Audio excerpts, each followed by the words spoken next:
దివ్యవాణి TV ప్రేక్షకులందరికీ శుభోదయం.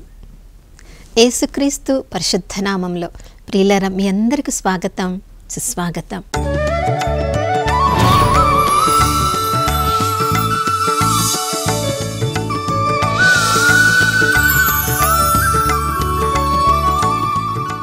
గడిచిన దినమంతా కాచి కాపాడిన దేవునికి మనసారా వందనాలు తెలియచేద్దాం. ఈ నూతన ఉదయంలో కూడా నూతనంగా తన ప్రేమను కరుణను మనందరిపై కుమ్మరించిన ఆ పరలోకపు తండ్రి నమ్మదగినవాడు, విశ్వసనీయుడని విలాప గీతములు 3వ అధ్యాయము 22-23 వచనాల్లో మనం చదువుతున్నాం. ప్రియులారా, నమ్మదగిన దేవుడు, విశ్వసనీయుడు మన పరలోకపు తండ్రి మనల్ని ప్రేమిస్తూ ఉన్నప్పుడు ఇక మనల్ని మనము ప్రేమించుకోవడానికి ఎందుకు భయపడాలి? ఏ పరిస్థితి మనల్ని భయపెట్టినా, ఎవరు మనల్ని భయపెట్టినా పరలోకపు తండ్రి ప్రేమ మనల్ని కాపాడుతూ ఉంటుంది. ప్రియులారా, ఎన్నోసార్లు ఎంతోమంది మీద ఆధారపడతాం. వాళ్ళు సరి అయిన సమయంలో సరి అయిన సహాయం మనకి చేయనప్పుడు ఇక అందరూ మనల్ని వదిలిపెట్టారేమో అనే ఆలోచనకు వస్తాం. ప్రియులారా, మానవుడు మానవుడే, దేవుడు దేవుడే. ఇంకొక మానవుడి కోసం దేవుడు మనల్ని సృజించలేదు. వాళ్ళ సహాయ సహకారాలలో మనం జీవించాలి, కానీ మనం సృజింపబడింది దేవుడి మహిమ కొరకు. యెషయా గ్రంథం 43వ అధ్యాయం 21వ వచనంలో ప్రభు స్పష్టంగా తెలియజేస్తున్నారు. ప్రియులారా, మన మాటల ద్వారా, మన క్రియల ద్వారా, మన ఆలోచన ద్వారా, మన ప్రతి వ్యక్తిత్వం ద్వారా ఆ జనులను నేను నా కొరకు సృజించుకున్నాను. తమ జీవితం ద్వారా వారు నాకు కీర్తనలు పాడుతారు, నా మహిమను వాళ్ళు ప్రచురము చేస్తారు అని ప్రభు చెప్తున్నారు. ప్రియులారా, మన జీవితం ద్వారా దేవుడు తన నామాన్ని తనను మహిమపరచుకొనగలరు. అది ఎప్పుడు జరుగుతూ ఉందంటే దేవుడిచ్చిన విజ్ఞాన వివేకములను సరి అయిన విధంగా మనల్ని ఉపయోగించుకున్నప్పుడు. ప్రియులారా, అసలు విజ్ఞాన వివేకములు అంటే ఏంటి? సరి అయిన సమయంలో సరి అయిన నిర్ణయము తీసుకోవడమే విజ్ఞానము, వివేకము. అజ్ఞానము ఏంటంటే సరి అయిన సమయంలో సరి అయిన నిర్ణయము తీసుకోలేకపోవడమే అజ్ఞానము. చాలాసార్లు మన జీవితంలో మనం విజ్ఞానవంతులుగా జీవిస్తున్నామని మనం అనుకుంటాం, కానీ మనం తీసుకున్న నిర్ణయాలను చూసినప్పుడు, మనం చేస్తున్న క్రియలను చూసినప్పుడు అవన్నీ కూడా అజ్ఞానుల లెక్కలో మనం ఉన్నామని తెలియచేస్తూ ఉంటాయి. ఒక పరిస్థితిలో మనం ఉన్నప్పుడు ఆ పరిస్థితిని గురించి ఆలోచిస్తూ మనం జీవితాన్ని జీవిస్తూ ఉంటామంట. ఆలోచనలోనే ఉంటాం, కానీ ఆ ఆలోచనలో ఏదైనా చేయాలని మనకు తటస్థించినప్పుడు సరి అయిన సమయంలో ఆ ఆలోచనను క్రియగా చేయవలసినప్పుడు చేయకపోవడమే మన తప్పు. మరికొంతమంది ఎలా చేస్తూ ఉంటారు? అసలు ఆలోచించరు. అప్పటికప్పుడు వాళ్ళకి ఏమి చేయాలనిపిస్తే దాన్ని చేస్తూ పోతుంటారు. ఈ రెండు క్రియలు కూడా అజ్ఞానవంతులుగా మనల్ని చేస్తుంది. ప్రియులారా, ఆలోచించాలి, కానీ అదే పనిగా కాకుండా దేవుడిచ్చిన ఆలోచన ప్రకారము సరి అయిన సమయంలో సరి అయిన నిర్ణయం తీసుకోవడం వల్ల మనము జ్ఞానవంతులుగా ఈ లోకంలో మనం జీవించవచ్చు. ప్రియులారా, జ్ఞానం అనేది ఒక వరం, అది పరిశుద్ధాత్మ వసగే వరం.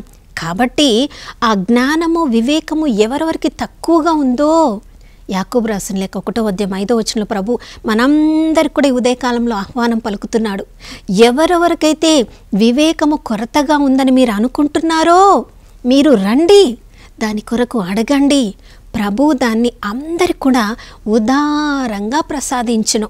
కానీ మనం చెల్లించవలసిన ఒకే ఒక వెల, అది ఏంటి? విజ్ఞానం, వివేకం పొందాలంటే ప్రభువు అడిగిన వారందరికీ తప్పకుండా దాన్ని అనుగ్రహిస్తారని మనం విశ్వసించాలి. ప్రియులారా, చూడండి, ఒక జరిగిన సంఘటన ఇలా నేను చదివాను. ఒక చిన్న బాబు తన క్లాస్లో టీచర్ గారు చెప్పిన మాట ఏంటంటే, చాలామంది బాటిల్స్ వేస్ట్ అయినవి, అవి గ్లాస్వి ఉండవచ్చు, ప్లాస్టిక్ ఉండవచ్చు, ఇళ్ళల్లో చాలా ఉంటాయి, దానివల్ల ఏ ఉపయోగం ఉండదు. కానీ ఎవరైనా వాటన్నిటి కూడా సమకూర్చుకొని దాన్ని అమ్మి వచ్చిన డబ్బులతో పేదవారికి ఏదైనా చేయవచ్చు అన్నప్పుడు ఈ బాబుకి అది మనస్సులో చాలా బాగా నాటుకొని పోయింది.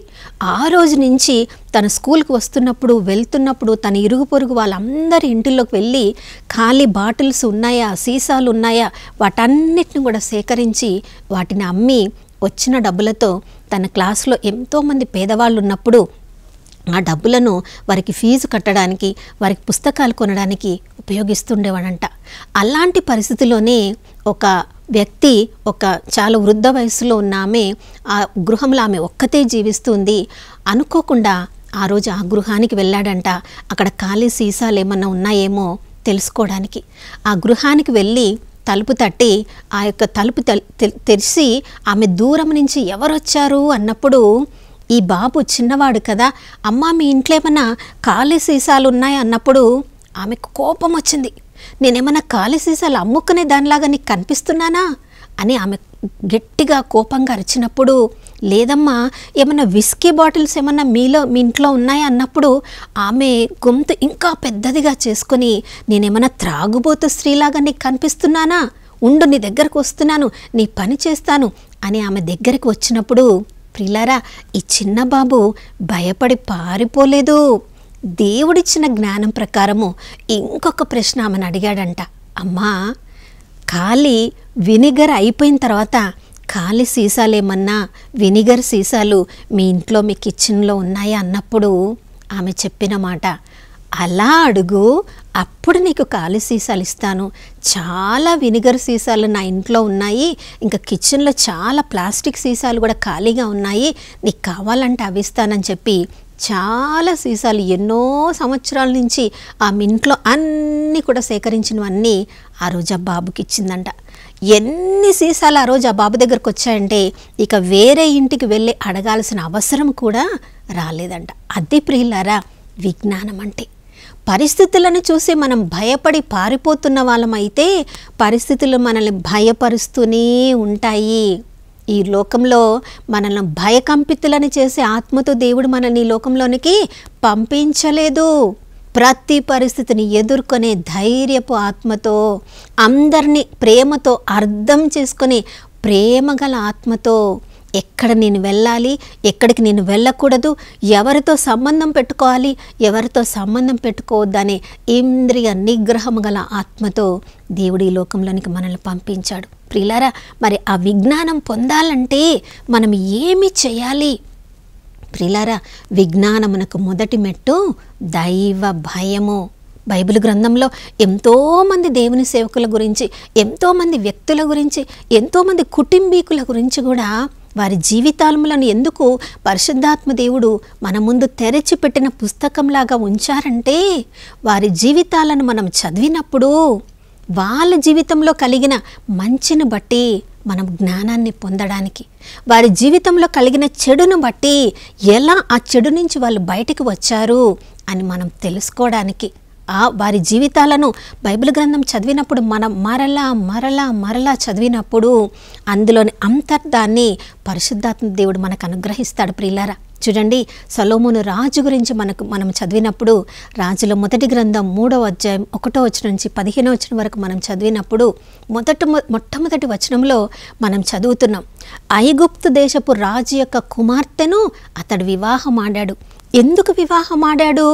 ఐగుప్తు దేశపు రాజు తనకంటే గొప్పగా ఉండవచ్చు, అతనితో సంధి చేసుకుంటే, అతడి కుమార్తెను వివాహం చేసుకుంటే అతడి సైన్యం బలిష్టంగా ఉంది కాబట్టి తన మీద సొలొమోను రాజు అతని రాజ్యం మీద వాళ్ళు దండెత్తి రారు అనే ఒక కపటోపాయంతో అతడు వివాహం చేసుకొని ఉండవచ్చు. ప్రియులారా అది జ్ఞానము కానే కాదు, అది అజ్ఞానము. దానివల్ల తర్వాత ఎన్ని శ్రమలను అనుభవించాడో చూడండి. అలా ఎంతోమంది అన్య దేశపు రాజుల యొక్క కుమార్తెలను అతడు వివాహం చేసుకోవడం ద్వారా వారితో పాటు వాటి భక్తి, వారి యొక్క మతాచారాలను కూడా వాళ్ళు తీసుకొని వచ్చారు. కాబట్టి వారి దేవుళ్లకు దేవాలయాలను సొలొమోను రాజు నిర్మించి వాళ్ళకు కూడా పూజ చేశాడు. కాబట్టి సర్వోన్నతుడైన దేవుని దగ్గర నుంచి తన యొక్క రాజ్యాన్ని తన యొక్క కుమారుల సమయంలో విభజింపబడే పరిస్థితికి తన చేతులారా చేసుకున్నాడు. కానీ తను చిన్నతనములో రాజుగా దేవునిచే ఎన్నుకోబడినప్పుడు ఎంత తగ్గింపు గుణం ఉందో చూడండి.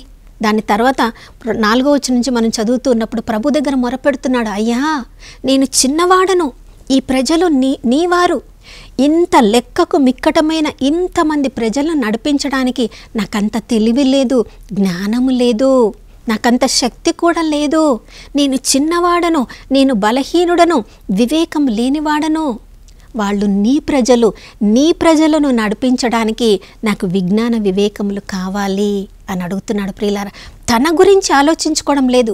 ఒకవేళ తన గురించి తను ఆలోచించుకుంటే నాకు దీర్ఘాయువునివ్వు ప్రభువా, నాకు ధనరాశులను ఇవ్వు ప్రభువా, నాకు బలము గల సైన్యముని ఇవ్వు ప్రభువా, నాకు కీర్తి ప్రతిష్టలను ఇవ్వు ప్రభువా, ఇది ఆలోచించేవాడు.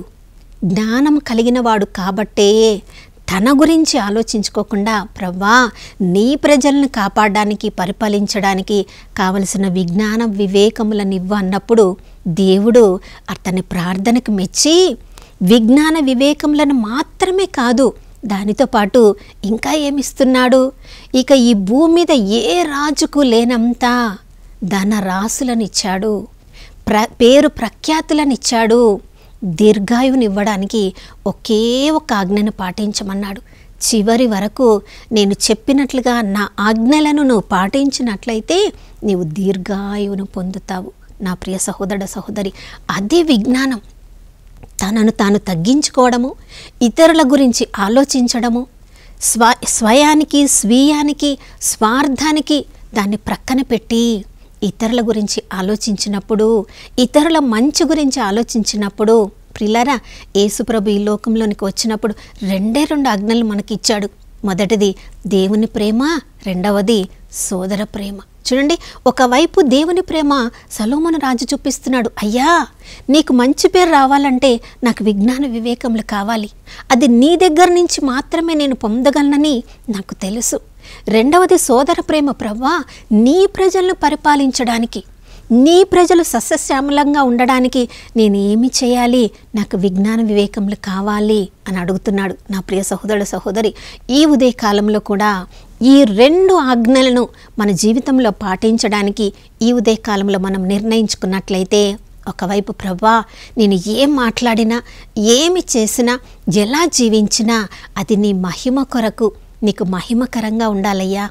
రెండవది ప్రభువా ఈ రోజంతా నా కొరకు నేను జీవించకుండా ఎవరెవరైతే నా కుటుంబ సభ్యులకు నాకు అవసరం ఉందో, నా ఇరుగు పొరుగు వారికి నాకు అవసరం ఉందో, ఎవరెవరికి నా ద్వారా నీవు సహాయం చేయాలనుకుంటున్నావో వారి కొరకు నీ మహిమ కొరకు ఈరోజు నేను జీవిస్తానయ్యా అని మనం అడిగితే విజ్ఞాన వివేకములను ప్రభు మనకు కొల్లలుగా ఈరోజు అనుగ్రహించడానికి ఉదయకాలంలో ప్రభువు సిద్ధంగా ఉన్నారు. ప్రియులారా, మరి మనము సిద్ధంగా ఉన్నామా? సిద్ధంగా ఉన్నట్లయితే ఈరోజు మనం నిర్ణయించుకుందాం, ప్రభువా ఈ రోజంతా నా కొరకు నేను కాదు, నా జీవితం కొరకు నేను కాదు, నా ఆలోచనల ప్రకారము నేను కాదు, ప్రభువా నా ప్రతి మాట నీకు మహిమకరంగా ఉండాలి, నా ప్రతి అడుగు కూడా నీ రాజ్యాన్ని స్థాపించేది విధంగా ఉండాలి.